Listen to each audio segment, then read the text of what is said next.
السلام علیکم ورحمۃ اللہ وبرکاتہ۔ معزز سامعین و حضرات، کل میں نے آپ کے سامنے مشکات کے بارے میں کچھ تعارف کروایا تھا اور پہلی جلد کے جو ابواب باندھے ہیں صاحب مشکات نے ان کو ذکر کیا تھا۔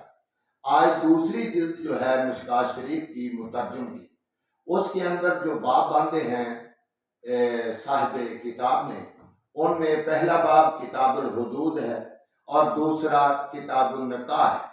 پہلا کتاب البیوع، دوسرا کتاب النکاح، اور تیسرا باب جو ہے وہ ہے کتاب الحدود کا، اور چوتھا کتاب الجہاد کا باب ہے، اور پانچواں کتاب الصید والذبح یعنی شکار کا اور ذبح شدہ جانوروں کے احکام جو ہیں وہ بیان کیے گئے ہیں۔ اور اس کے بعد جو باب باندھا ہے وہ کتاب الآداب ہے۔ آداب سے مراد سلام کہنے کے آداب، اجازت لینے کے آداب، مصافحہ معانقہ کے آداب، قیام کے آداب، بیٹھنے کے آداب، اور چھینک اور جمائی کے آداب، اور یہ سارے کے سارے آداب بیان ہوئے ہیں۔ اور آخری جو باب باندھا ہے صاحب مشکات نے وہ ہے کتاب الرقاق۔